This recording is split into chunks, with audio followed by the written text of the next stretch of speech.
I spent so long thinking I had to fight this by myself. But I can stand here today because y'all stood with me. Because you stood with me. We got you. Always. That's right, man. I ain't alone anymore. No, you're not.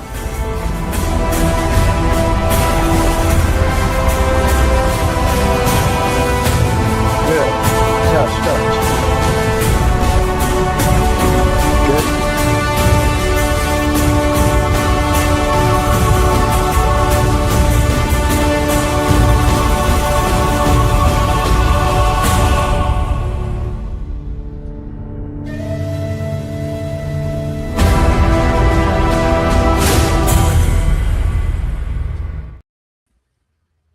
Good evening and happy Friday, and welcome to another episode of the Hearts of Men podcast here on the Empower Perspective podcast. I am one of your co-hosts for this afternoon, for this evening, and I go by the name of the Uncle Junior, also the consistency coach. With me on the panel today, we have none other than son of Timothy, ladies and gentlemen, Mr. Available Man himself, saluting us with that ugly hat. No, I'm just playing. I like the hat. Just being for real, I just not a big fan of the New Yorkers. But y'all did win the title this year, so at the end of the day, I got to stand down. But the Cowboys gonna win it this our year. Whatever, blah blah blah blah blah. Look, coach already shaking his head. This gonna be one of them types of nights. So you know, every time y'all see on it, that's the jinx. Y'all saying it is the jinx. But thank you for jinxing y'all. Go ahead. My bad. Same story every year. We also have, ladies and gentlemen, the mindset coach himself, Dr. Dwayne Dwyer, certified speaker and coach, all of that things. Ladies and gentlemen, how are you guys doing this Friday evening at 8:03 p.m. Eastern Standard Time? I'm gonna speak for the gentleman on the panel, and we're doing fine. We're doing great. We're doing great. We're doing awesome. It's another beautiful day. It's Friday, as always. I get to hang out with y'all and have a great conversation, and of course, get to hang out with the live chat and social media. Man, I have no complaints whatsoever.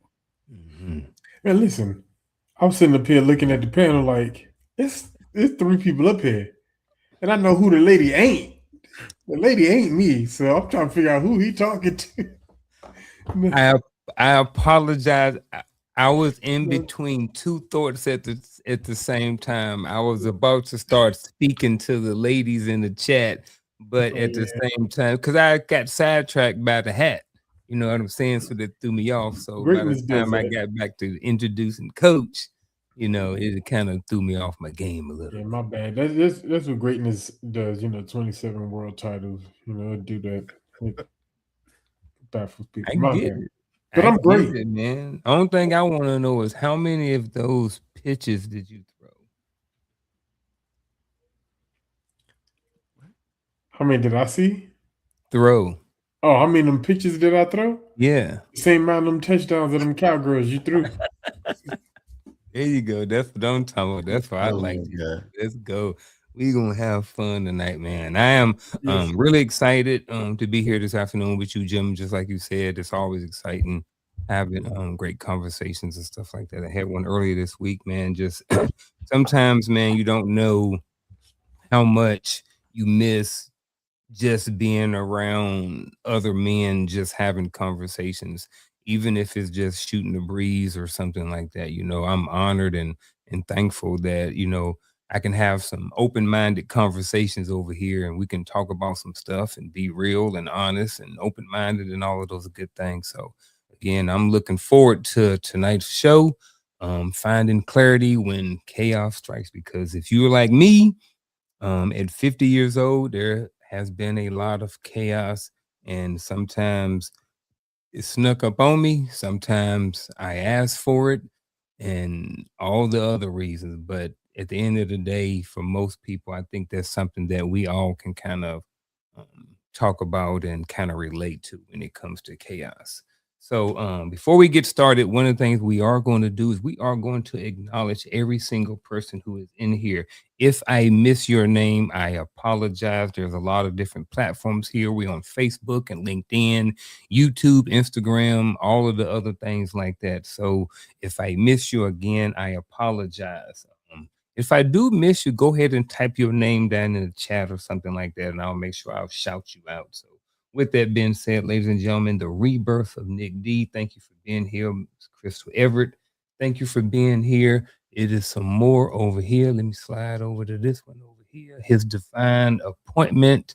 Thank you for being here. And Atlas Keys, Key Reality. I might have butchered that all up. Robin Brower, appreciate you for being here. Lisa Keys. Yes, is Maya. I think I got everybody. All right. If I missed anybody, I apologize. Go ahead and type your name in the chat or say hey or throw me a wave or something like that, gentlemen. Before we get started, you guys have anything that you guys want to say or share, admin notes, anything like that you want to put out?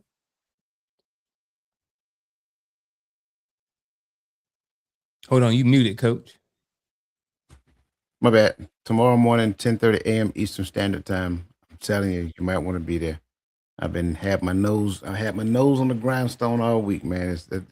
I'm excited. So 10:30 a.m. Eastern Standard Time. You are not called to grow your ministry. You might want to be there.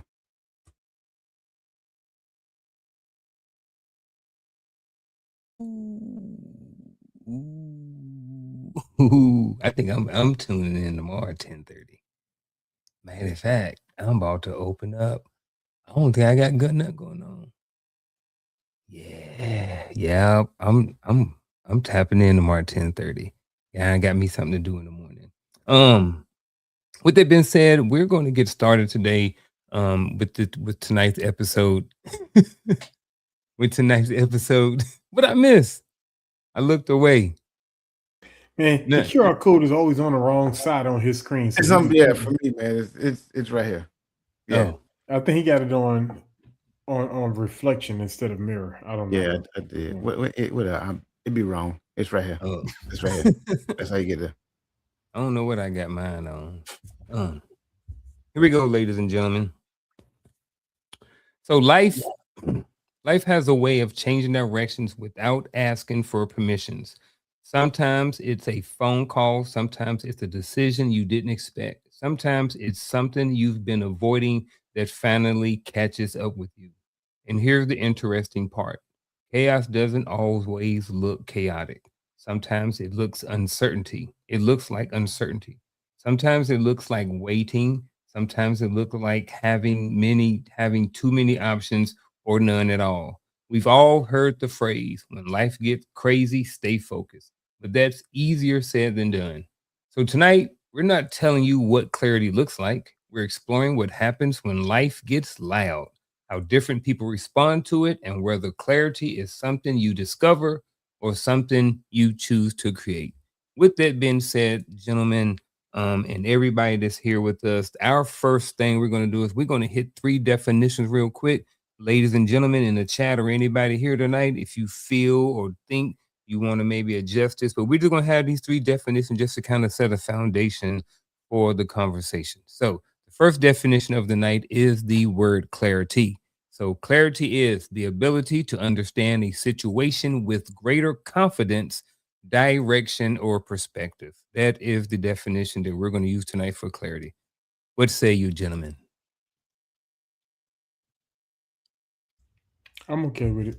All right, we rolling on down to the second one. This one is chaos. Now, I don't know if this was going to roll, but for right now, this is what we're going to use. Chaos, a period of uncertainty, disruption, confusion, or rapid change that challenges normal routines or expectations.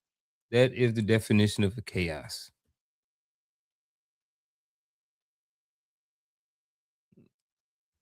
I'm like that one too. All right. Next one, we're going to slide on down to perspective. So perspective, the way someone interprets or understands an experience based on their beliefs, knowledge, and life experiences. I think that one could probably go a little bit deeper. Probably could adjust some things right there, but I think for right now, I'm okay with it. What about you guys? I think the only sauce I add into it is where it says experience, because not just experience, experience or information gained. I guess all of that fall under experience, but kind of like you said, it can go a little those This one sounds more like perception to me.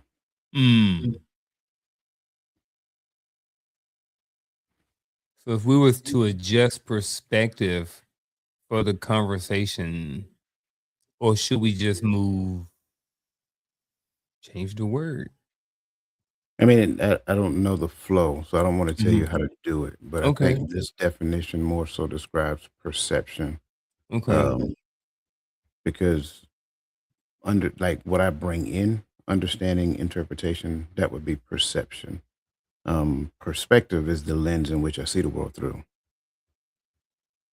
Okay. All right. I can roll with that too. All right. So the first question is going to be for us, and it's also going to be for the chat. So chat, feel free to take a couple minutes, get those thumbs working, and let us know what your response is to this question. So when you hear the word, and this is for the gentleman as well, when you hear the word chaos, what comes to mind first? And does everyone experience chaos the same way? Pre-conflict and no. Chaos generally comes before the conflict. And does everybody experience chaos the same? No. Everybody doesn't experience the same type of chaos. What might be chaos to one person may not necessarily be chaos to the other. I definitely agree with that.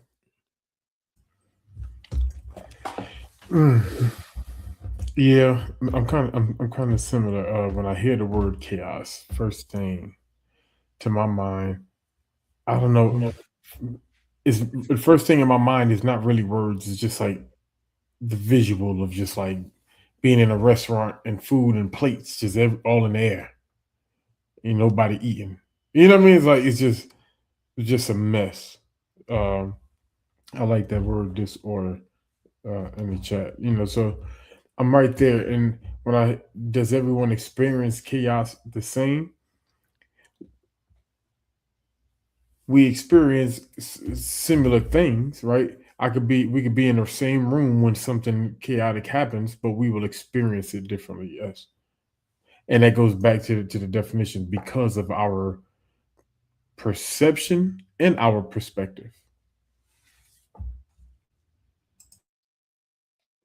I'm in agreement. I don't, when I hear the word of chaos, first thing comes to mind, I'm thinking of clutter.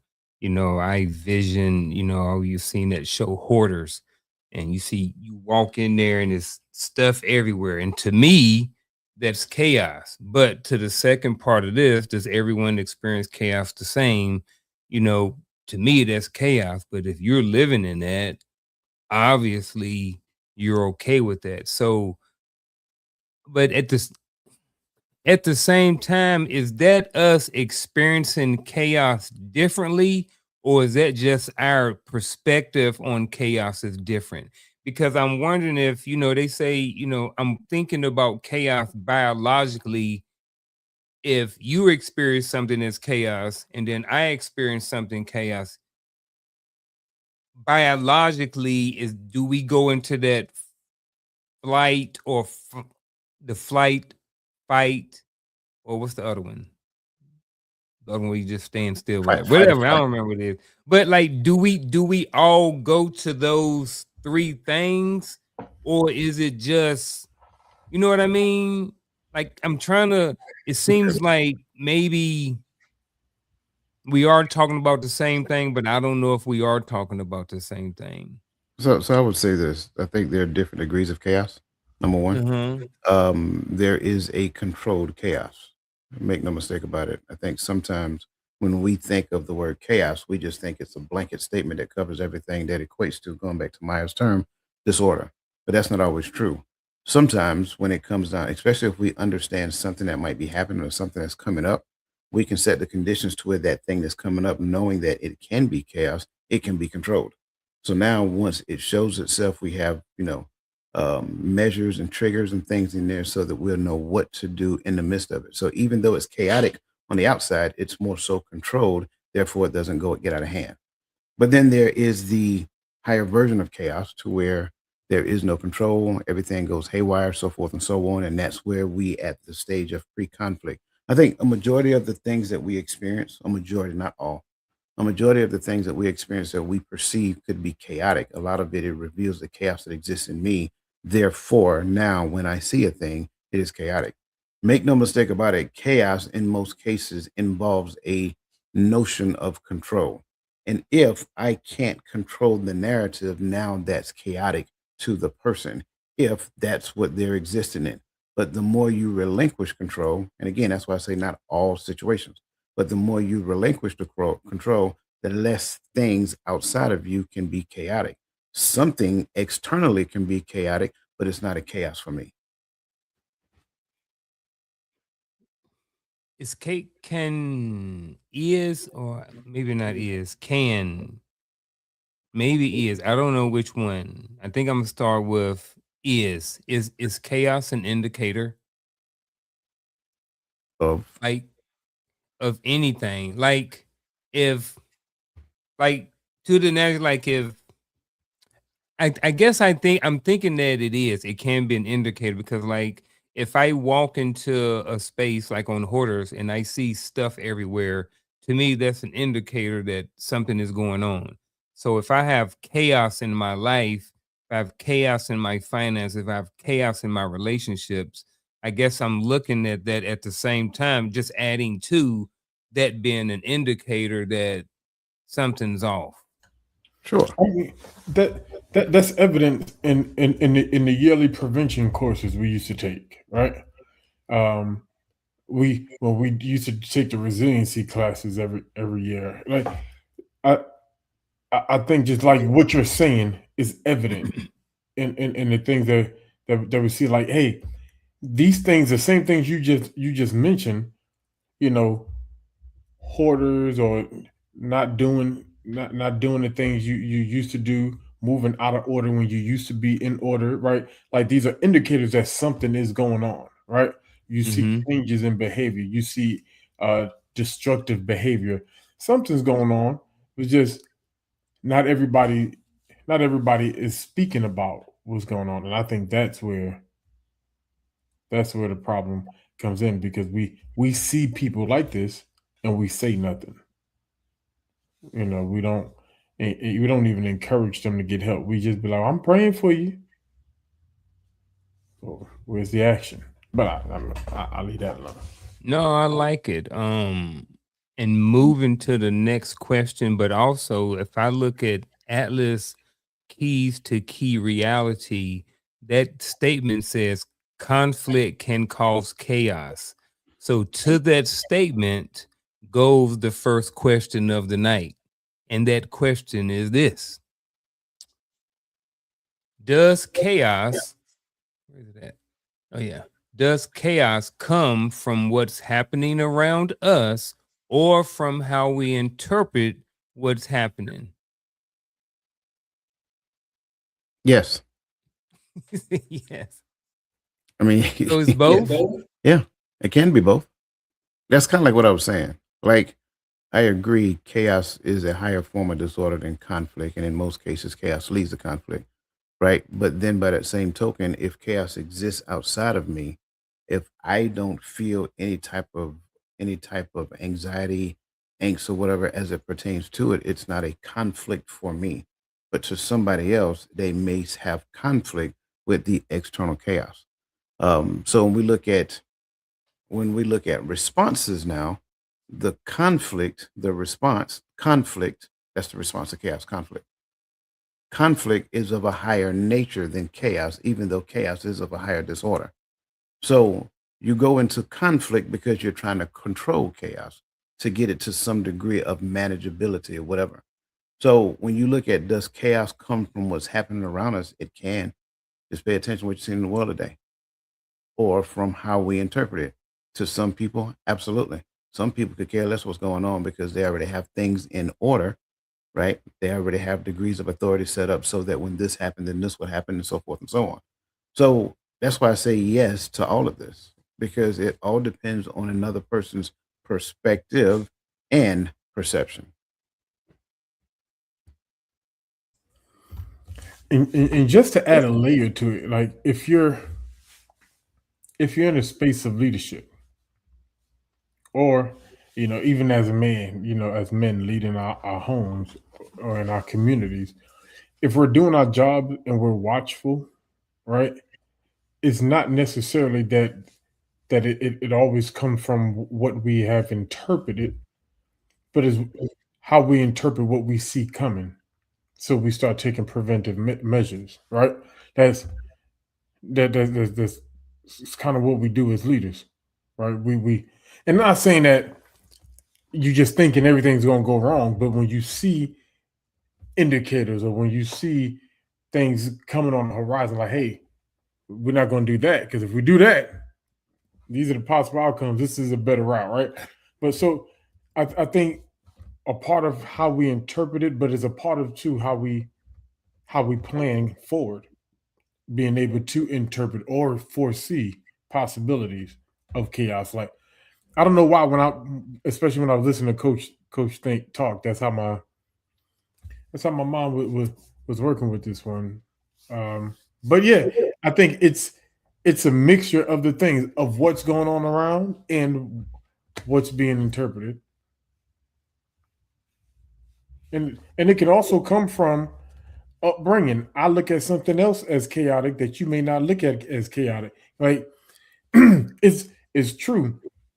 If you take someone from one of those traditional Islamic countries and put them down in the hood and let them see how people are dressing and talking, like that will be chaotic to them. Like what's going, like that'll probably bring a level of anxiety because it's how they were brought up versus how they were brought up. So yes, it creates that interpretation of chaos. Gentlemen, Coach, I don't know. I look at the word accountability, and for some reason I keep leaning towards it's all on how we interpret it. I don't see it as both. Now, I am definitely always willing to have my opinion changed with more information. And here's my counter rebuttal to that. If there's a lot of chaos that's going on at work, or there's something that goes on in the neighborhood, or something over there's chaos around. If I choose, it's how I feel or think or how I respond to all of this stuff is going to be directly related to how I interpret what's happening, right? I think we've all established that. But the only other part about that is I'm not understanding how those things can be. I'm not understanding. I guess what I'm looking at is those things are external. The interpretation part is the internal part. I'm not seeing how the external part is at fault at all, because at the end of the day, I have it. Yes, someone may view things differently, but at the end of the day, is it still on how they interpret it at the end of the day, regardless of whether or not they see it or not? I guess I'm kind of leaning towards more it's just on me. Let me bring this in real quick. Yeah. You go to sleep tonight, somebody break in your house, you in conflict or chaos. Which one is it? I'm probably going to be in conflict. Not yet. You in chaos first. I'm about to say chaos is you in chaos first. Now you got to get up. You got to go get your equipment, whatever it is you need, right? I just gotta lean over. Absolutely. That too, but you got to get to it. Now you got to locate. Now you got to locate the perpetrator. Now you're in conflict because you're starting to manage chaos at that point. External absolutely has an effect. It all depends on me. Now, the other side of it, do I have an alarm in my house? Do I have a dog that's a dog as a early warning detection device? Am I living in a gated community? All of those things. So those are measurements that we put in place to control chaos. Chaos can actually happen outside the door, but if it's not inside my door, it's not chaos for me. I'm getting it. I got it. Dang, a freaking simple analogy. That's why I like analogies, man. Something simple. And then you had already explained it, but I guess maybe I was too pigheaded. I'm too stuck on my own personal opinion about it that I wasn't open to it at first until you gave the analogy. I don't know. That's all right. It happened. Yeah. But I got that accountability, my brothers. You know what I'm saying? So appreciate everything that everybody said in the chat, all those different things like that. Definitely appreciate all the responses and everything like that. So it's safe to say there is a before the chaos happens. It's called competition. Appointment. That's called competition. Competition. There we go. All right, let's move on to the next question, gentlemen. Next question of the night is this. Ooh, actually, is a question. Actually, yes. We're gonna do the poll, and then we're gonna while we got the poll up, we're going to answer the question why people are responding to the poll. So the poll is this. That's what the poll is, ladies and gentlemen. When life gets chaotic, what's your first response? Do you or number one, take action immediately, stop and think, ask someone I trust, or it depends on the situation? Now, just respond how you want to. That's all I'm gonna say. All right, so while that's up there, ladies and gentlemen, and while you guys are responding, the next question of the night is this. Can two people experience the same situation but walk away with completely different levels of clarity, and why? For some reason, I can't help but see a conversation between a husband and a wife, or a boyfriend and a girlfriend right here. But whatever you guys want to do. I mean, we kind of talked about it leading into it, right? Yeah, I think so. When we start talking about things like experiences, perspective, perception, like what builds those things? Where is this coming from? It's based upon the patterns that life has dealt us, the things that we're. I was telling somebody, I was like, I remember a day where the only scriptures that I could quote were the ones that I heard the preachers say over and over. Because everybody who ever been to a church long enough, you know, your preacher got them same 5 verses they like to quote all the time. It don't matter the sermon. Them one of them 5 gonna come up. All right, them the 5 I knew. And then one day, I was like, I don't really believe this thing because I don't read this thing. So I started like it's a development of exposure. Like this is what I knew at this point. So this is all I can base my understanding of what I believe based upon these 5 verses because that's all I know. But now that I have gone deeper, you know, my understanding, my belief is built on a little bit more. You know what I'm saying? So my experience with life is with new lens. So when I see certain things go on in the world and everybody's saying, "Oh, it's chaos coming," I'm saying, "No, it's the sun coming." You know what I mean? Like I see what's going on through a different lens. I don't look at the world and I don't look at the craziness going on as chaos anymore. Sometimes I get frustrated when it affects you, right? When some of it touch home, it gets to you. But I'm coming in and I'm like, these are following patterns that were laid before us. So I'm not really that concerned because I know what this is leading to. And so, yes. He said, so yes. So everything he said, I agree with. And I'll go a step further. I think sometimes, and this is across the board, anybody, and applies to everybody. I think sometimes we confuse awareness with understanding. And so we become aware of a thing and we think we know the thing that we're aware of, and therefore we move on to something else.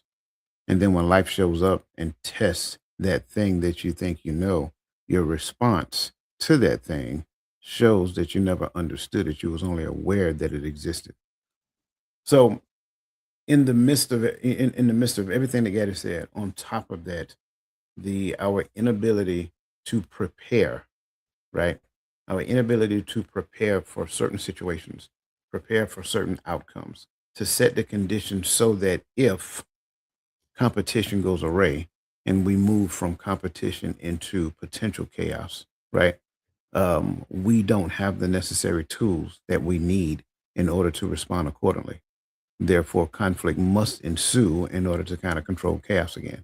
So we can be in two of the same types of situations and walk away with two different lines of clarity. One person can walk away from a situation and say, man, I learned a lot about myself. Somebody else can walk away from that situation and say, man, that I can't believe they did that to us. So now one person is leaving that situation, learning and growing and maturing, to the other person leave the situation blaming. Those are two totally different levels of understanding and two totally different outcomes that's going to come from a situation like that. So now when that same situation presents itself again, this person that left saying, I learned a lot about myself, get the opportunity to apply the things that they learned. This person who left, they said, I can't believe they did that to us. They're going to go right back to they're doing it again. I can't believe, just give them time. They're still always going to set the conditions to where they try to put us in. So that's my point. Two people can walk away from two totally different, two people can walk away from the same thing with two totally different outcomes, simply because a lot of times we confuse awareness with understanding and we just move right on like we have learned something. Picture it, Fort Leonard Wood, 1994, Private Martin. So, you know how at nighttime we're in the barracks, we in basic training, and we have, you may be too young for this, guy. You came in. Yeah, I was in the 4th grade. Yeah, you was in the new Army. So in 94, that's when I went to basic Fort Leonard Wood. And I remember one night, it was a certain time, lights was out, maybe at 9 o'clock. But before lights out, you had like an hour, maybe from 8 to 9, to like take showers, write letters, and all of the other stuff. Well, we got to the barracks a little bit early. So what I did was before 8 o'clock, because you couldn't get undressed and take a shower before 8 o'clock. But I was like, look, man, I got to hurry up and get in the shower before everybody else do, so I can get back out here and I can write this letter to my girl. That's the only thing I was thinking about, right? So what I decided to do, I got undressed a little bit earlier, about 3 or 4 minutes before. Boy, dress on them came through there, blah, blah, blah, blah, blah, blah. Man, for the next whole hour, what I had to do is I had to just keep changing uniforms. Go put on full battle router, go back, put your class A's on, come back, go put on your BDUs, back and forth, just keep changing uniform. Go back, put on all your PTs, you know what I mean? Because I was out of uniform, so they was corrective training me.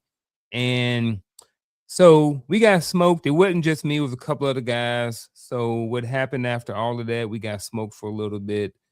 But when we're talking about how two people can walk away from the same experience with completely different levels of clarity, well, the other guys, they walked away and, they went back to doing what they was doing. Private Martin, I went back out. I went out that night and snuck out and went to the snack machine to go get some candy bars so I can make some money. Because back then, you could go and get candy bars for 50 cents out the vending machine and come back and sell them for $2.50. So even though we experienced that same stuff, this joker hard head over here, so this is, I definitely agree with that. People can experience the same exact situations, walk away with two completely different levels of clarity. I still didn't have my head on straight after all of that, so definitely in agreement with both of you guys' perspectives and stuff like that. Y'all was good in basic training. Bro, my middle son was doing the same thing. I was like, bro, what are you doing? He chip off the old block. That's what he's doing. Yeah, that joker, I see a lot of him and how he's like doing in the military right now. I see a lot of that in me. I'm like, bro, I hope you make it through. But he'd be all right, man. All right, so let's back to the poll question. When life gets chaotic, what's your first response? No one said take immediate action. 2 people said stop and think. No one said ask someone I trust, but most people said it depends on the situation. I answered, I'll go first with what I put. I put down, I stop and think, but I think for the most part, it is depending on the situation. I think that's the easy go-to answer because at the end of the day, it is. But I think for the most people, I'm not going to say most people, but I think at least for me, I tend to lean towards doing one of these more than others. And that's why I answered number 2. So usually when chaos happens, I usually am not the person to take immediate action. You know what I mean? I usually take a minute, sit back, think about exactly what's going on, try to have a good picture of exactly what everything is, think about it, and then then respond or take appropriate action after that. But you know, unless someone is coming in here, unless someone is coming in here like in coaches in analogy, I'm not taking immediate action. But for the most part, I tend to lean towards I stop and think. But what do you guys think about this poll? I'm your second stop and think. I'm the same way. I feel like in all scenarios, right, whether I act quick or not, I'm still thinking before I act. Like, what's my best course of action? What's my best route of escape? Right, one of the two. Even somebody could come busting through the door. My first thought process is with my weapon. I know where it's always within arm's reach, right? But still, like, that's your first thought because I'm not going to go investigate and then have to come back and find it. No, where little Jimmy, so I can take him with me, so we can go downstairs and see what the rattling all about, right? But there is a thought process. So that's how I look at it. There's a thought process that takes place before I act. I can't just. I'm the depends guy. That's what I'm saying. Like there are certain situations like Gaddy was just saying. I don't have time to stop and think. I need to react. I need to respond to, and depending upon, and this is the thing that people don't like to talk about. This is why I hate when you have these terms, toxic masculinity. Some things need to be met with aggression for the sake of reducing the potential chaos that it presents. So, do I really need to stop and think in certain situations? No, I don't. I need to react because it needs me to react. Ideally, hopefully, I set the conditions for the appropriate level of response. That's why you did all that training when you was in the army. Ain't nobody thinking when you on the battlefield. Come on, man. We ain't thinking. We responding. That's it. You've practiced and rehearsed this over and over again. You responded. There are certain things to where you have to stop and think. But I believe that might be far less than what we believe it is. A lot of the things, when you really stop and think about it, it requires a response. And I know you said react in the poll, but at the end of the day, it's really, I'm just for the sake of what I'm saying, it's really a response. It's the response to the thing that you have looked at, assessed, and determined that this is the appropriate level of response that I need at this moment. That doesn't necessarily require me to do a whole lot of thinking. That requires me to respond. So that's why I say it depends. Are there times where I need to stop and think and process? Yes, because I have a certain window in which I can respond. As long as I understand that this is available, then yes, now I will stop and think. But if I don't know how much of this I got, a response is coming. It might not be the best one, but it's going to be one. And I guarantee you the response is going to kind of quiet the storm just a little bit. Yeah. You mentioned about thinking, and that kind of segues us right into the next question, which is what makes it difficult to think clearly when life feels uncertain, because, I can just recall some times where, there was a lot of stuff going on in my life and, I didn't think clearly, and there were some things and some thoughts that I was having that was, unpopular and that I would never thought that I'd ever have before. But, what do y'all think makes it difficult to think clearly, when life feels uncertain, because we all experience it? Well, I will start by saying maybe, you didn't think clearly when life wasn't uncertain. I'll start there. I'm not talking you. I'm just saying. Yeah. But I mean, it probably applies to that too. Because let's be honest, how many people like at a certain period of time in their life live life by the seat of their pants? That's the old phrase that we use, right? You don't know, you ain't planning for nothing. You're just waking up the next day and just enjoying what the day gives you. So now when chaos hits, or it doesn't even have to be chaos. It can be simple competition. Competition meets you, you think it's chaos simply because you never had no definitive plan, no clear understanding, no authority that you adhered to and things of that nature. So now my thought loops, my thinking patterns are not necessarily designed to go in a particular direction. My thinking patterns are literally going in loops. And they're just going in loops and loops and loops. And so now it's like, I see that. But you want me to pay this bill by when? Man, I got this stuff over here. These new pair of J's just came out. That's an easy decision to make. Pay your bills or get them J's. J's. But them J's look good, bro. Pay your bills or get them J's. They just came out. I'm just saying. I want to be the first in my block with these new J's. So you look at the J's, right? So now what you have done, you don't put yourself in a soon to be chaos because that bill is still due. That time is getting shorter. And now it's like, I don't know what to do now. I don't know what to do. I need some money. Daddy, mama, you're a grown man. You know what I'm saying? Those are the things that I think that's really how it works for the most part. That was a simple analogy, one that I know everybody like, yeah, it's an easy decision to make. Let's change the dynamics of it though. When you change the dynamics of it, you're like, ooh, yeah, I've probably seen that.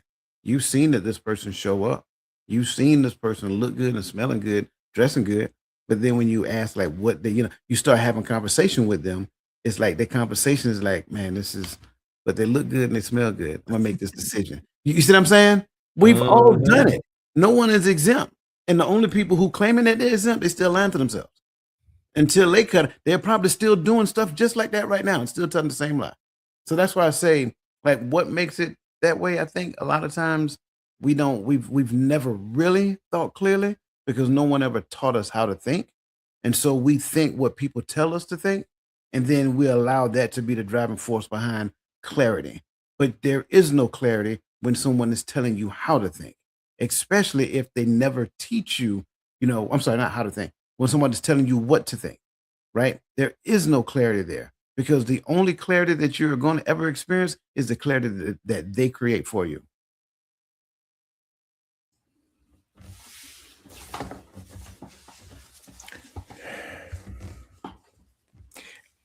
I think where I'm struggling with this one is,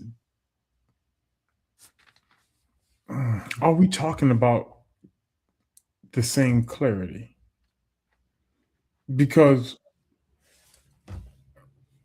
in this aspect, right, when life gets so difficult that everything feels uncertain, I don't think it's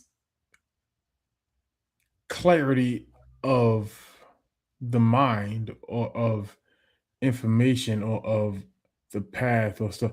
At this point, it's cloudy because your path is not clear, right? See, the clarity that we find in comfort sometimes is I have a designed path and I can see my way there. See, but when things come and obstruct that vision, when things come from the left or from the right, it obstructs that vision. Now we're lacking the clear vision of where we're going because of the unknown variables that have taken place. And so when I'm looking at this question, what makes it difficult to think clearly when life feels uncertain is because your comfort got shaken up. got rattled. And so you can't go on go throughout your day as usual. Your quiet moments are now moments flooded with thoughts. I got to do this because you now you got to figure out what's the contingency for what just happened or what's about to happen. All right, that's what happened. So now, what's the contingencies? What can I do to mitigate some of my loss or some of my pain? What steps can I do? Can I move to the left? Can I dodge? Can I bob and weave? I see this hook coming. I got to get out the way or lesser the blow. And so when that takes up our quiet times, that takes up our time. That's that time when we're thinking about the path, when we're thinking about what's ahead. But now I don't have that time anymore, that luxury to enjoy the thought process of how this is going to play out, because everything is working out in my favor. Now that it got a little shaky, favor don't seem like it's attached to me. So I don't know what's going. So now I'm in worry. And in that state of worry, now we've just created the whirlwind. Now the chaos exists because the chaos is existing internally. All right. I know the stuff that went on around happened, but life happens. That's not the chaos. The chaos is how I react to it, how I receive it, and what I do with it when I get it. That's where I'm finding the chaos is internal. I know I just said a lot, but this question kind of flipped me from where I was. I think you added to the question, though. Mm-hmm. The question, and I get what you're saying, but the question isn't about chaos. It's just about uncertainty. And I'm agreeing with you with the comfort zone piece, but I think people who seek to be in comfort zones, they don't really think forward outside of the comfort zone. They really just think forward. They really just think on how do I get back to being comfortable. So it's like this thing happens. How do I stop this thing from happening right now? Period. Point blank. Not how do I move out of this comfort zone so that this thing never follows me to the next place. They just look to kind of, stop it from happening in the here and now. So I'm not disagreeing with you, but I think it's more about uncertainty than it is about chaos. And I don't necessarily agree that uncertainty and chaos is the same thing. Uncertainty just simply means that I'm not sure of the path. I'm not necessarily sure what tomorrow's going to bring. I'm not necessarily sure what's going to happen. Well, I think in that regard, you probably just described about 75% of the United States, because no one, for the most part, I believe, is certain about what's going to happen next year. And I agree. Mm-hmm. I wasn't saying they were the same thing. I was bringing the connection that the question was asking, the connection between the lack of clarity and uncertainty. Gotcha. So that's kind of how how the puzzle came together for me as far as that connection. Okay, gotcha. See, Gaddy, I was rocking with you at first, but then you went differently than where I thought you were going. And you started talking about initially about going down the path and kind of the unknown about or uncertainty about what's in front of you. So in my mind, I'm thinking about driving a car and then all of a sudden it's fog in front of me. So now I feel uncertain about driving. So it's like, all right, so now what do? Do I pull over? Do I pause?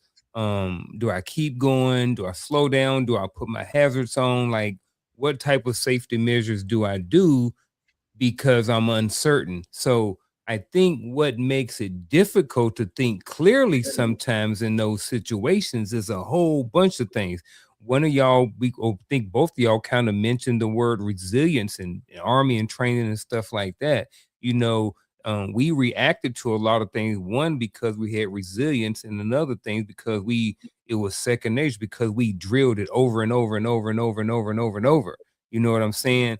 But when you haven't drilled it, when you haven't been taught, when you're not used to being in those situations where you're driving on the highway and then there's fog, you don't know, or you don't necessarily know how to respond or how to react. So it can make thinking clearly very difficult, because you've never been in a situation before, because you're ignorant or this is your first time in it. It's a lot of different reasons why, I think I don't know what the top ones would be, but I would think that part of it would have to be,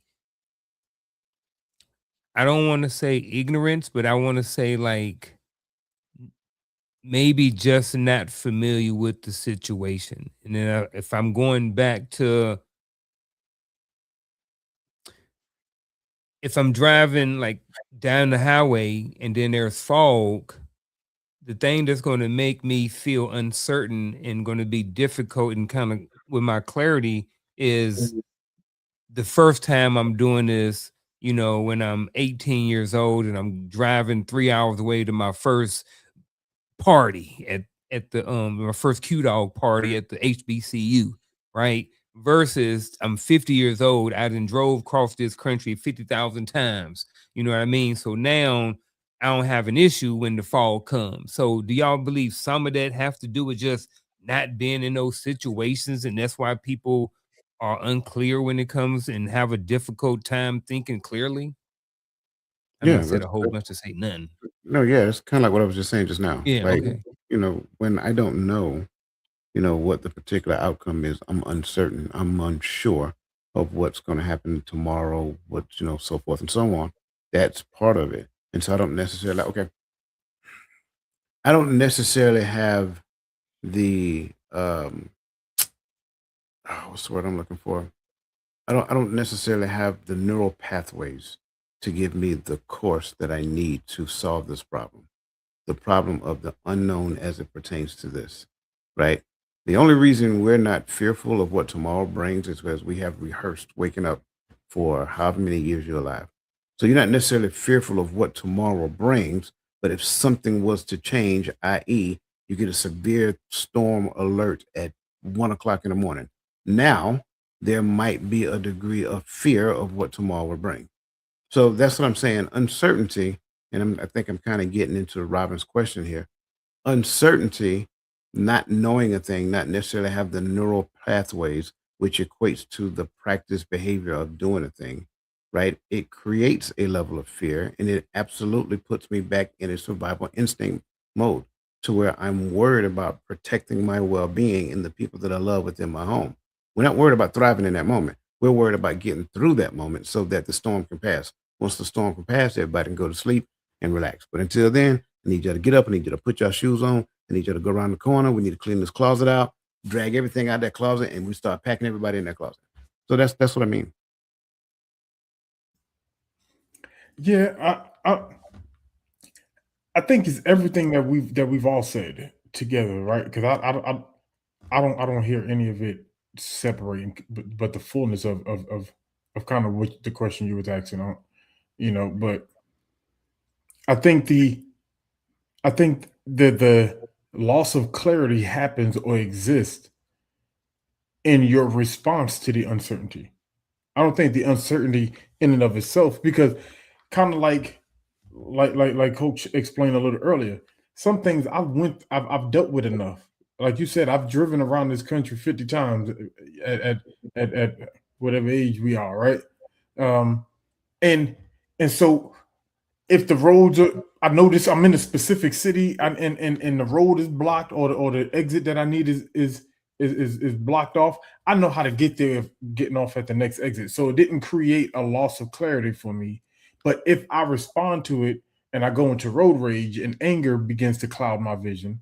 Now, so for me, it's the response to the uncertainty. That's why I was saying earlier, like for me, it's with this specific arena, like I feel like that we're talking about a mental chaos now. Because it's happening here, creating a cloudiness. Because I could definitely just get off at the next exit and navigate. I know the city, but I got frustrated and I got aggravated. It didn't go the way I thought. I already had my route planned out, and I had my route. I'm off 2 minutes on my route. Like, all right, it's gonna be okay. But some of us are so tied to doing it this way that uncertainty messes us up. But isn't that where all chaos exists? in your mind. Essentially, yeah. So I'm gonna get to Robin Brower's question. You mean the one that's on the screen? Yes, the one on the screen. Oh, you already got it? No, you good. Go ahead. Okay. Yeah, dude, yeah, the one on the screen. But I got a follow-on question. I'm gonna get to her. No. You can go back. You can put hers back up there. Yeah. But one thing I was thinking about is, the last question it said, can people experience the exact same situation but walk away with completely different levels of clarity, and why? And that's exactly right here. So like even us, every time me and Gaddy listen to Coach, there may be a different level of clarity, even though we're listening to the same exact thing, or vice versa with everybody up here. You know what I'm saying? Perfect example, but I did have a follow-on question to the other one after this, but I want to get to her first. So, gentlemen, would you say again, first of all, Robin, thank you for your question. Appreciate your time and support on this channel. Would you say your brain perceives the unknown as a threat triggering a survival response?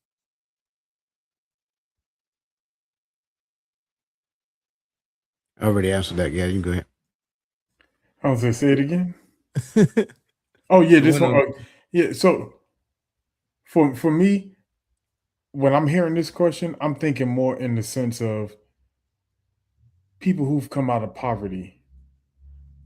A lot of people that a lot of times your relationship with money is fear, and so when you have these unknown threats that can affect your finances, right? Like a car accident, when someone drove through my house or whatever the case may be, I'm like, man, this is going to take a hit on us financially. Like, but those, I think a lot of people are tied to the fear of going back broke, right? So they create this automatic, survival response. So I don't think that it's absolute, but I do think that it's a thing.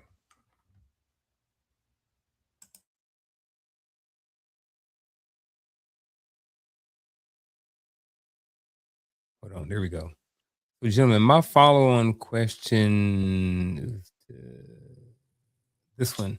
It's just a follow-on question to this. So there's a lot of stuff said on this question right here. So there's a little bit of unclarity on my part. So what I want to do, I just want to go to the answer.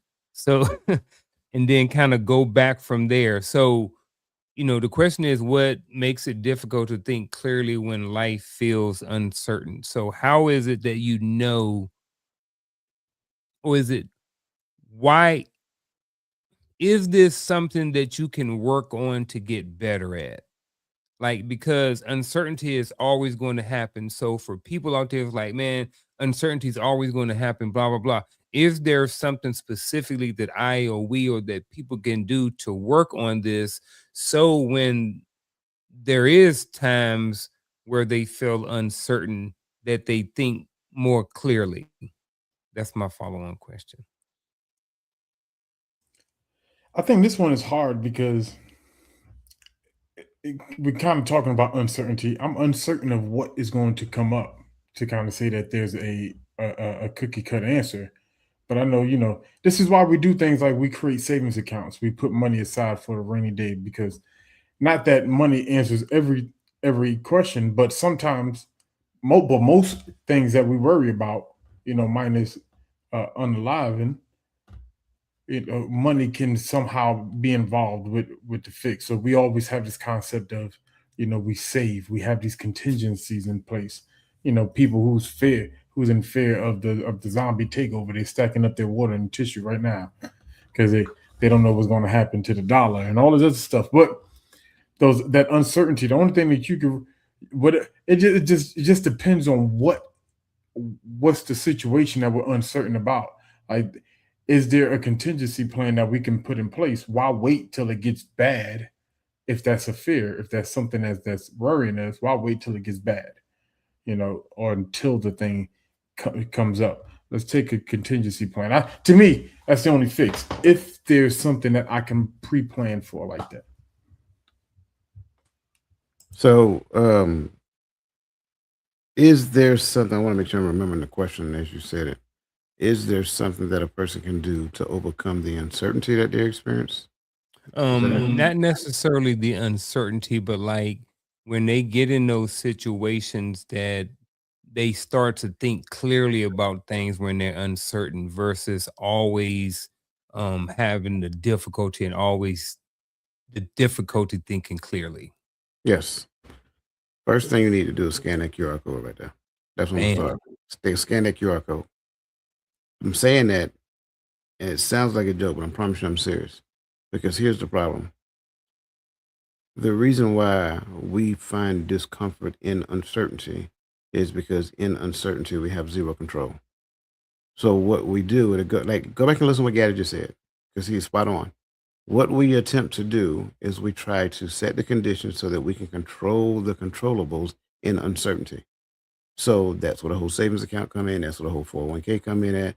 Just like when I gave the example about the severe storm, I gave the example of putting all the people in a closet. That way I have everybody in close proximity. We did all the things the Weather Channel told us to do. So we're trying to establish some degree of control in what is now uncertainty. So if you really want to get to the point to where you're thinking clearly in uncertainty, stop trying to control everything. Be comfortable with not knowing the outcome. Here's the other side to it. If you really want your life to be better, you don't know what that looks like. You know what you want it to look like, but you don't have the experience to know what it look like. So you're going to be uncertain with that. So until you release that level of needing to know, right? Needing to know what it looks like, needing to know what I'm going to experience, needing to know what somebody's going to say, needing to know this, needing to know that. Until you let that go, and and people hear me say that, and it's not easy to do just by hearing somebody say it. Until you learn to let that go, you're going to keep creating the same life that you've always had because you're controlling every aspect of your life. So you can't be in that level of control saying, oh, I want to do this and I want to do that and I want to live like this and I want to live. It's not going to happen because you still need to control. That's why uncertainty is a problem, right? Here's the reality of the truth. Everybody who's ever changed their life, don't you know they went through chaos before they found comfort? That is a 100% fact for everybody. I don't care who they went through. I know, Gaddy, you give your story about when you were homeless, right? And it touches me every time you hear. I'm sure being in that situation was uncomfortable, but I guarantee you that created something in you to where it's like, I don't want to go back to that no more. And so in his mind, now he set up like safety valves in his house and in his life to ensure that that doesn't happen anymore. That's how we do it. So in essence, in order to get to the point to where you can find the ability to think clearly in uncertainty, do more push-ups. That's the answer. I hate to say it. I'm joking when I say it, right? How do you get better at doing push-ups? You do more push-ups. How do you get better at running? You do more running. How do you get better at having clarity in the midst of uncertainty? Put yourself in uncertain situations. It's uncomfortable in uncomfortable situations, though, Coach. We're not trying to do that.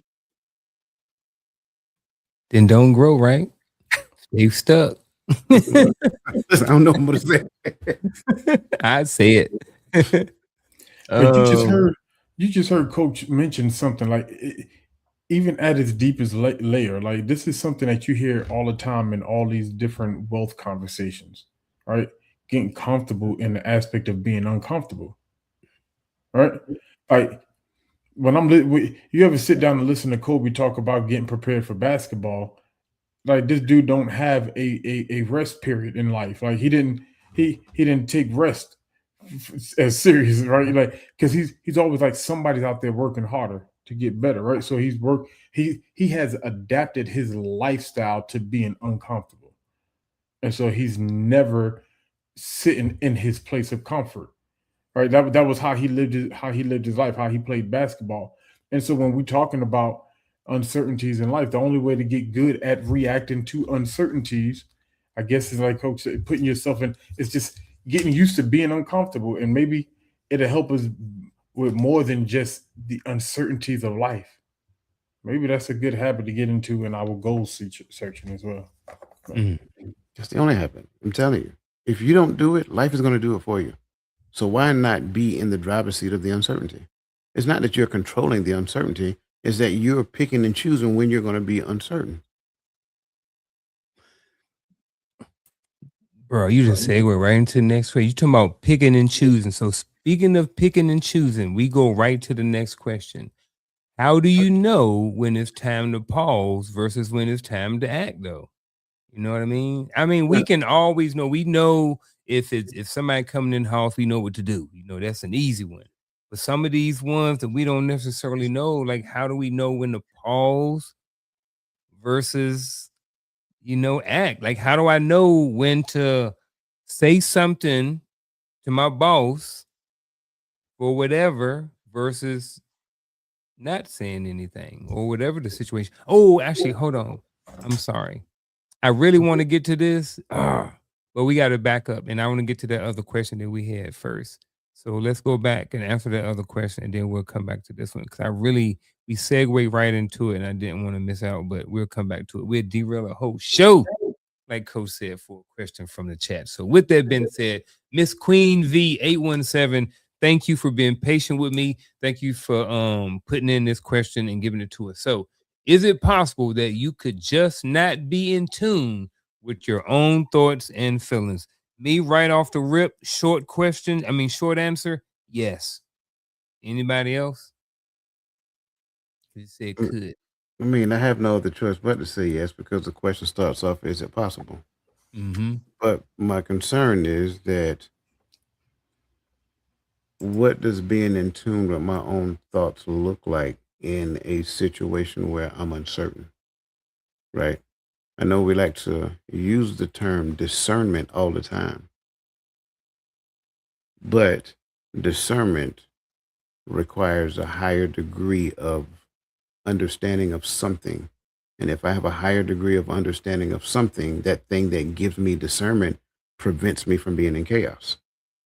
So if I find comfort in him, then chaos never consumes me. So then I don't have to worry about chaos or conflict. I like it. We're going to jump right to the next question. We hope you answered your question. No, I thought you want to let Gaddy get. No, I thought that was it. I forgot. Bro, that was like that was the mic drop right there. Like I didn't want to add no more to it. Ain't nothing to add to that. Yeah, I was like, bro, like I'm over here smiling, like, yeah, like for some reason I wish I was on the other side with my notepad today, because there's been a whole bunch of jewels and nuggets that's been pushed out there today. But the coach's other segue, again, thank you. Hope we answered your question. Hope we got it. Next question is this: how do you know when it's time to pause versus when it's time to act? I ain't gonna go no more for the sake of time. I'll go first on this one, because this one I'm gonna stay simplistic and get out the way. Let Coach, do his thug dizzle. But this one to me is simple. If I don't know what to do, I got to pause. We understand there's some things that, like Coach said, I think there are some things that we have automatic responses to, that we will respond in a certain way. You know what I mean? I already know. Like I said, my first thought you come through this door is, we're little Jimmy, because we're going straight to work. It's dark in this house. I'm not going to try to figure out who you are. I don't care who you are. You in this house and I didn't invite you. Here we go. All right. I get that. But if I don't know what to do, if I'm unsure of what my next step is, then maybe, I take the time to think. But if I've already been prepared, if I've already seen the thing before, if I've been here before, if I've been through this before and I know what to do, then, take action. But if you're not, if you got to stop and think, stop and think. So I'm going to say something, and I believe Gaddy's going to come back and say something else after I say this. We've gotten away from training. So we've joined the military, everybody on this panel, and we've went through basic training, which gave us a foundational understanding of how to do the things that we're supposed to do as a soldier. Then we went through advanced individual training, which was more job specific. And then we went to our units and we trained some more. Well, the family has a training program too, but the issue is we kind of thwarted family training program aside. And so when we thwarted the family training program aside, you have a lot of adults who never went through basic training. They never went through advanced individual training. And therefore, with the absence of those foundational understandings that they needed, chaos seems to be more plentiful. See, the answer to this question for me is simple. Bring the question back up again. How do I know when it's time to pause? Because my trainer didn't teach me that. Let me say it again. My trainer never taught me that. We didn't go through those drills in the school or the backyard. So I need to pause and consult somebody so that they can give me some of their wisdom as it pertains to this thing. After that, then I act. But it's the basic training and the advanced individual training that I'm lacking in this arena. Therefore, I need to pause.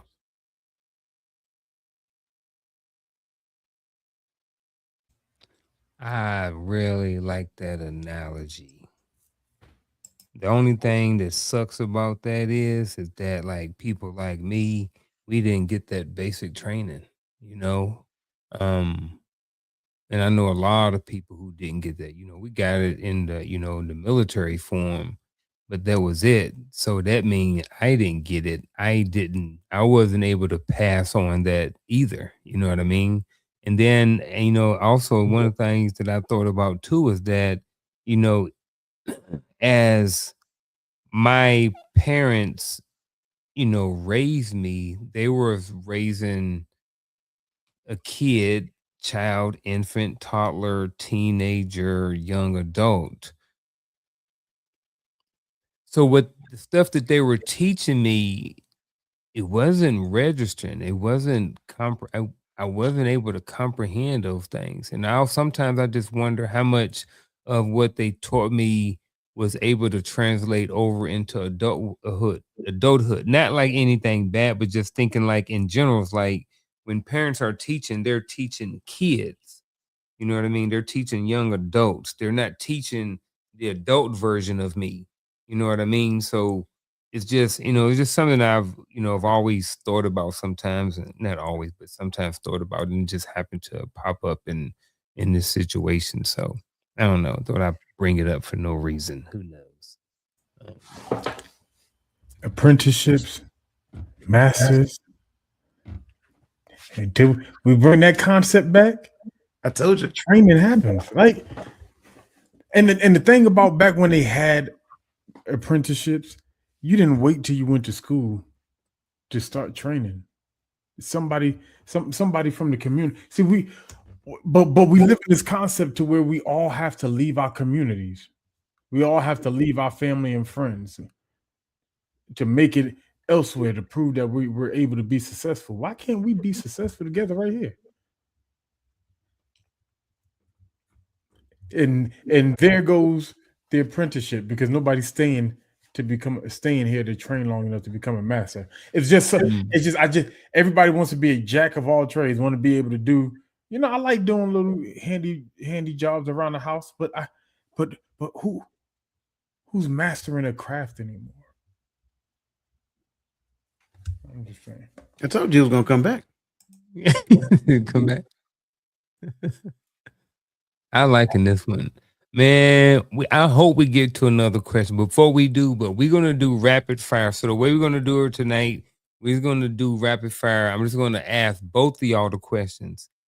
Keep it simple, as minimum words as possible, and then we're gonna come back to them. All right, so you're gonna have time to come back and elaborate on any of these that y'all want to. So kind of make a note or something like that you may want to any question you may want to get to.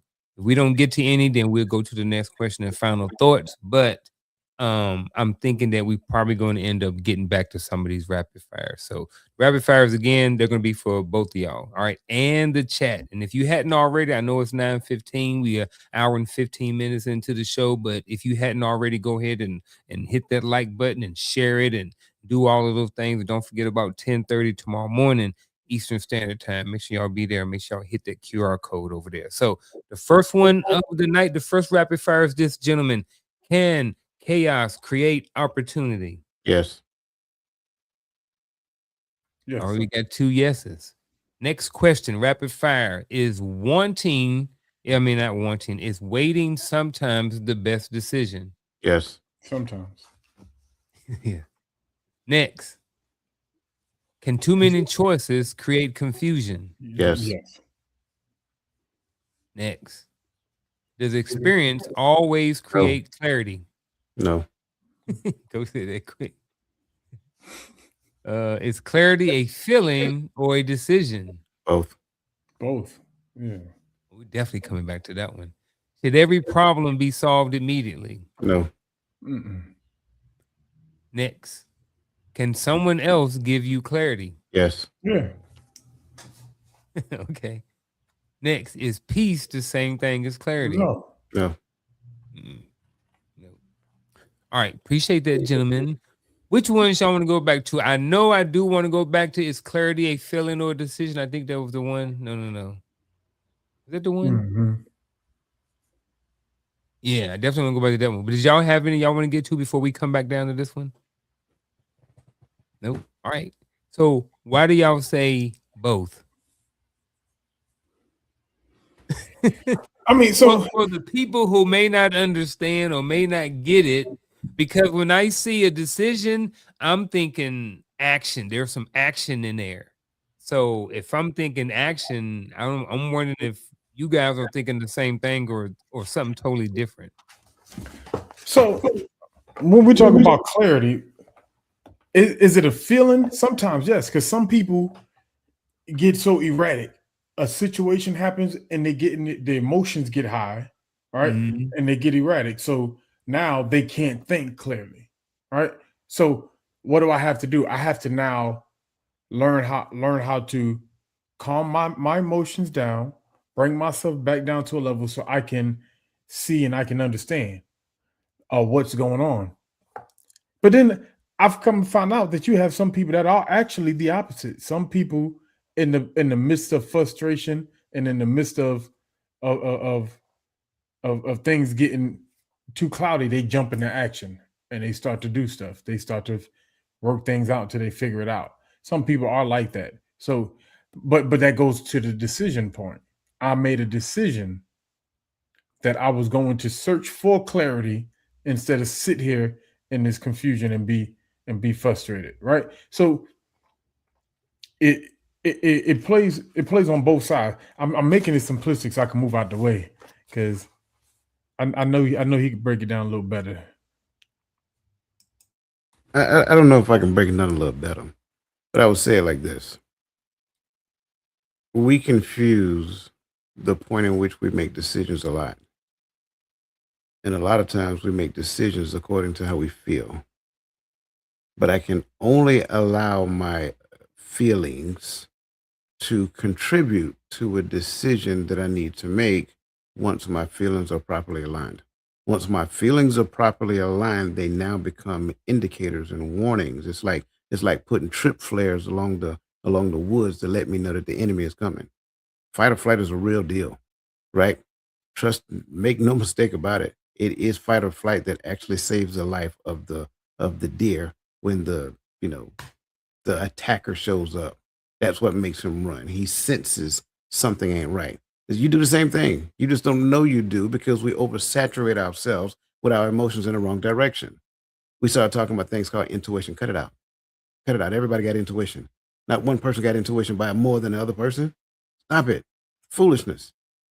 Everybody has the same ability to do the exact same thing, right? Some people are a little more in tune with theirs than others. It don't necessarily mean that they're better with the thing that they're in tune with. So I can give myself a title thinking that, oh, I'm emotions first. No, you're not. You're deciding to be emotions first. So when it comes down to it, feelings and decisions go hand in hand. When you make a decision about a thing that you've never made a decision for, you might feel a little uneasy. Why? Because you don't have comfort in that. However, there are decisions that you make, you feel, within your gut, that was the best decision for my family at this particular point in time. and no one can tell you differently because you did the proper analysis that you need to come up with the best course of action. So feelings and decision work hand in hand, and it reveals clarity. I can't just be one or the other. If it's all about decision and no feelings, that doesn't give me clarity. I'm hoping it gives me clarity. If it's all feeling, no decision, that is literally the recipe for confusion.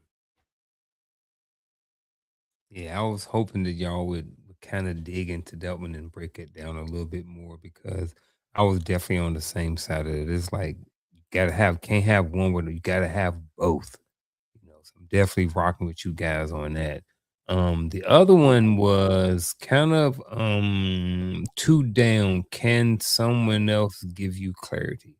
Now, this is where I hit a little pause, especially when I think both you guys said yes. I think I was leaning towards no. And here's why I said no. It's like I can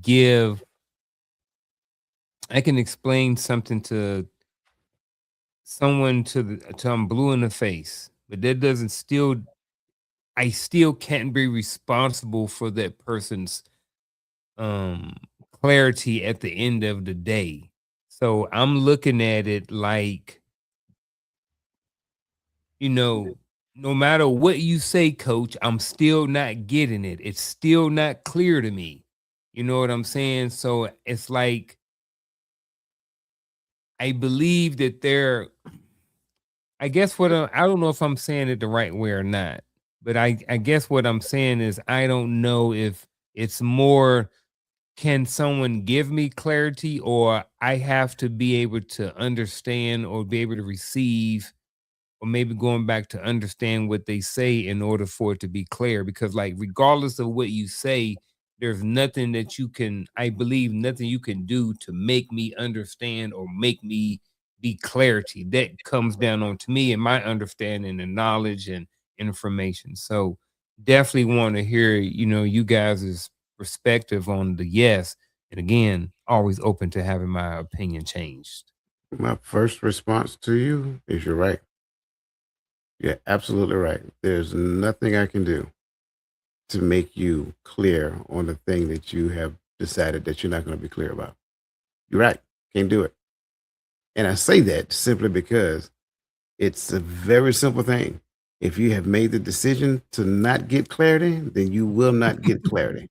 That's the long short of it. Now, do I have the ability to say something different to you to make you understand something different than what you understood prior to? Yes, we've seen that happen not too long ago with the breaking your house analogy. It's not clarity is a facet, and make no mistake about it. Clarity is a facet of understanding, right?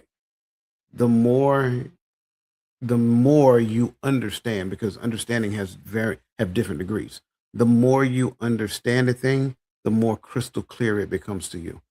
Your initial level of understanding, although you may have an understanding, it may not necessarily be a good understanding. Where we make a lot of our mistakes is that I have an understanding, and therefore I think my understanding is infinite. No, it's not. In fact, it might not even be a good understanding, and somebody else can hear it and say, yeah. I mean, so it's so many different ways I can go in relation to this, but I don't want to talk too long because I see the time, and I know we ain't allowed Gaddy to respond to that yet. So I'm going to yield the floor to Sir Gaddy.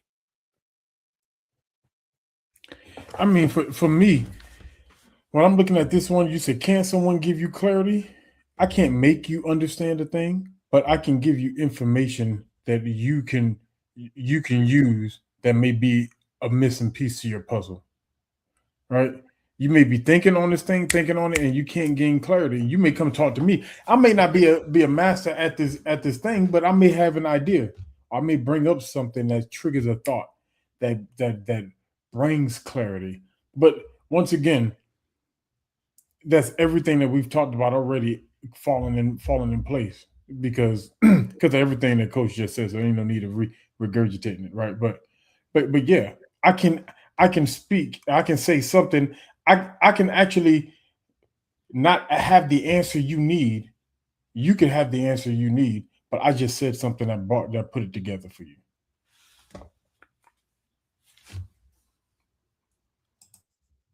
I also think yes.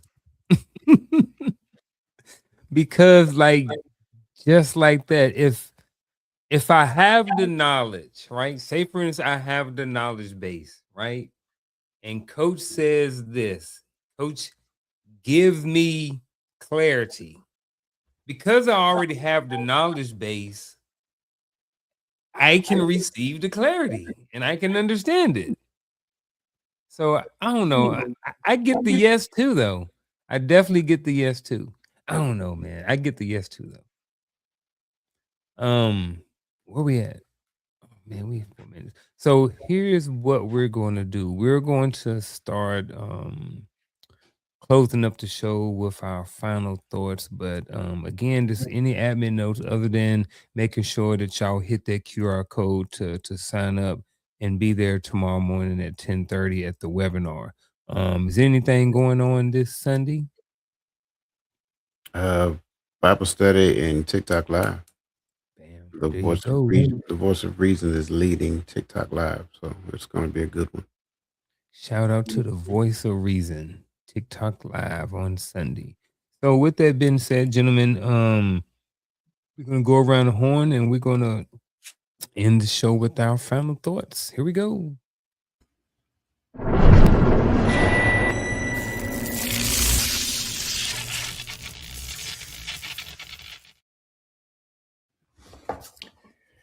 First off, thank you, Unc, for this show.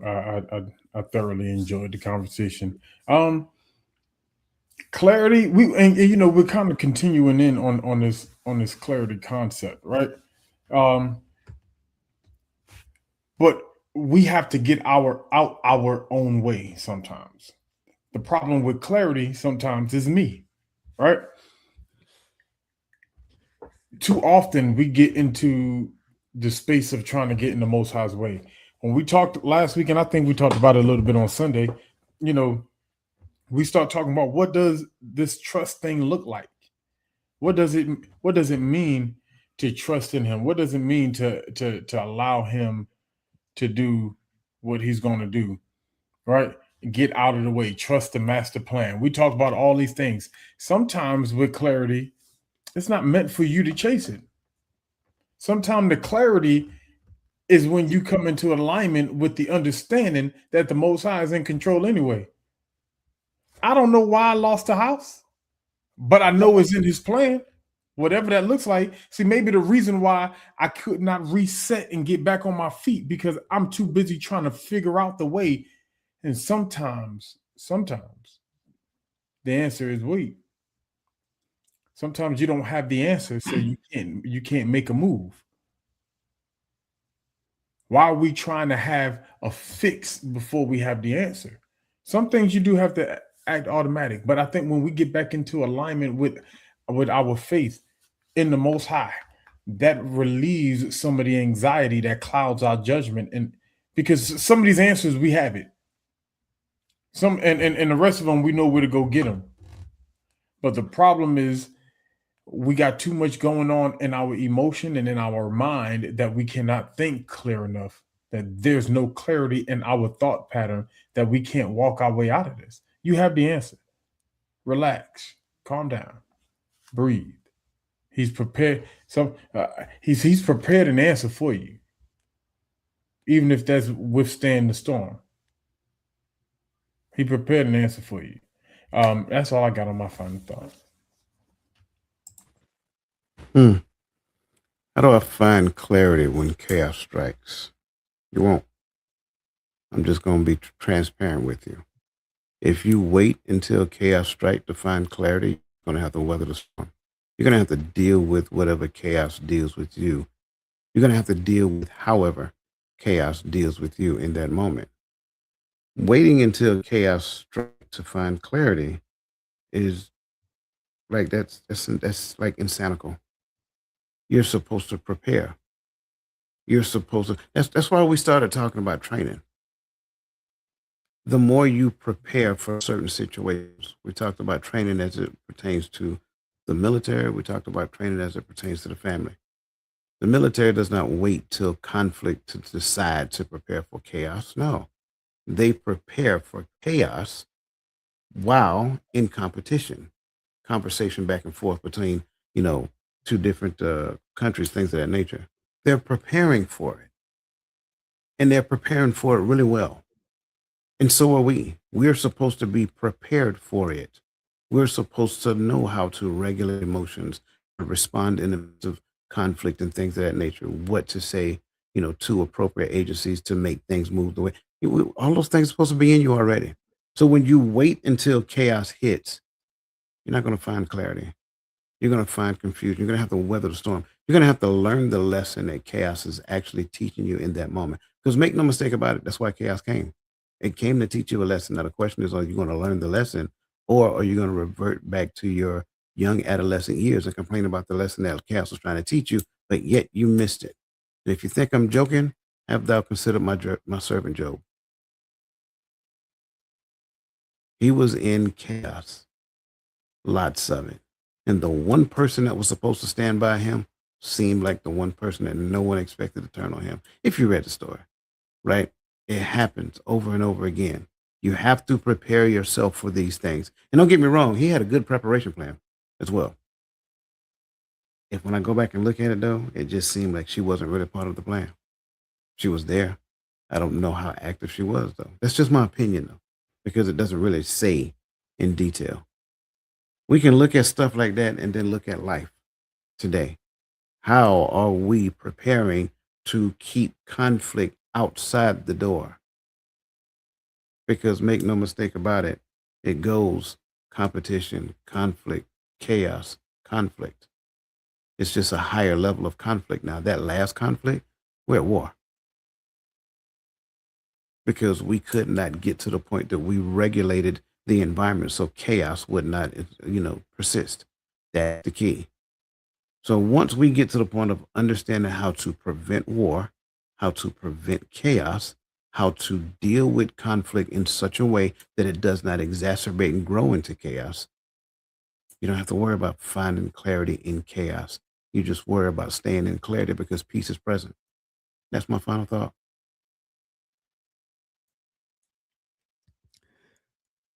There were pieces that both of these brothers mentioned that was actually part of my final thought. And with that being said, I'm glad because it kind of lets me know that I'm amongst good company, amongst like-minded people. So definitely appreciate you brothers for that, even before I get into my final thought. So I like the fact that, we're all on the same wavelength. So, again, conversation tonight about finding clarity when chaos strikes. Ebbs and flows, chaos is going to hit. Being prepared for it, just as Coach mentioned, is one of the best things that you can do because life is and will go and will happen.